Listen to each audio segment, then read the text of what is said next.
ज़्यादातर वायरल हो पक्की वासां तो जेड़े मुसली नाट पिनण वाले नहीं हो। अस्सलाम वालेकुम, मैं मोहम्मद अल्ताफ ते साडा यूट्यूब चैनल है पेंडू जट। जेड़े साडे चैनल ते नवा है जल्दी जल्दी करो सब्सक्राइब डाउन करें पे वीडियो स्टार्ट। कई बंदे आखे कि वेला मुंडे वाली जड़ा ना वीडियो शीडियो ते उस ते कोई स्टोरी बना के ना वीडियो शीडियो बना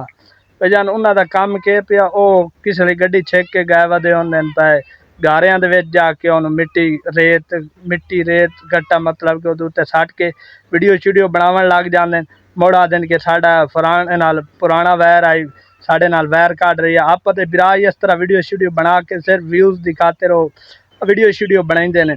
ते किसे नाल शादी की खले होंदे किसे दी किवें ते कूड़ मारी खले होंदे किसे ली अपने मुलाजमा ते कूड़ मारी खले होंदे भई आज साडे मुलाजम ये चोरी कर लई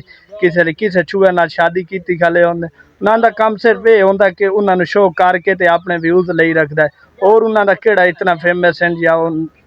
उन्हां दा इतना व्यूज़ आंदे पैन सिर्फ इन्हां दी खातिर उन्हां ते कूड़ मार किसे मुलाजम नूं आख देवना यार आज तेरे ते वीडियो बना रहे हैं ते तू जड़ा ना सीरियस करते अपना पक्का मुँह करके जड़ा ना साढ़े नाल साथ देवना ते नाल प्यो तू कूड़ शूड़ मराई रख दें भी जड़ा ना प्यो नूं आख देन अज फलाने नाल एक काम हो गया फलाने नाल एक काम हो गया। इस तरह नाल वीडियो शीडियो बना के ज़्यादातर वायरल होए पन होर कि वायरल ज़्यादातर वायरल होए ओ पक्की वासां तो जेड़े मुसली नाट पिनण वाले नहीं होंदे उन्हां तो वायरल होए होन मतलब कि उन्हां दी छोरियां नाल वीडियो शीडियो बना ते उन्हां दी बरातां ते उन्हां दी जंज वगैरह ते वीडियो शीडियो बना के ते वायरल हो गया। तो कोई नहीं अस रेगुलर वीडियो पा रहे हैं डेली की वीडियो पा रहे हैं इंशाल्लाह एक दिन अस भी वायरल हो जासू। लेकिन जिवें वो स्टोरी बनाइंदे या किसे ते मतलब कूड़ मार ते अगे पिछे ते दूसरी गल है कि वेले मुंडे ते वैसे ही मैनू बड़ी कावड़ है कि अगे उस मेरा 7,000 रुपया वो मुलाजिम लैके ना ते नंबर बंद कर दिता है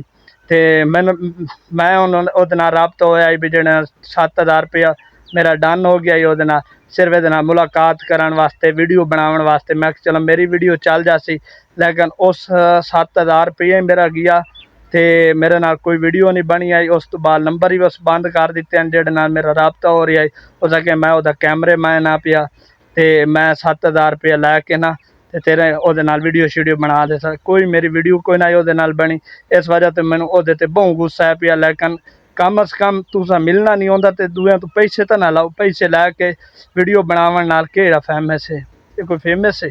कोई फेमस नहीं। ठीक है वीडियो अस डेली दी बना रहे हैं कदी ना कदी एक दिन इंशाल्लाह अल्लाह पाक साड़ी भी बांह फड़सी ते अस भी इंशाल्लाह वायरल हो किसी लिए फार्चूनर मिट्टी कट्टिया लई वादा होंदा किसी लिए ओहदी रेस लवा रही होंदा किसी लिए भाई अज अस फार्चूनर एक काम कराउण वेंदे पे अज एक काम कराउण वेंदे पे इस तरह नाल वायरल होया होश ही नहीं करता सिर्फ यो वीडियो बनाइंदा यो व्लॉग करदा व्लॉग करते वायरल हो गया जिवें अस व्लॉग बनाइने हैं इवें तरह जदों एक साडी वीडियो वायरल हो गई इंशाल्लाह अस भी माड़ी तो माड़ी गंदी तो गंदी वीडियो बना के नेट ते पा दी ना उन्होंने पता कि वायरल बंदा उस टाइम ऐटोमैटिक 10,000 11,000 व्यूज़ आ जाने हूँ साढ़े ज़्यादा 2 तो 3 4 व्यूज़ आते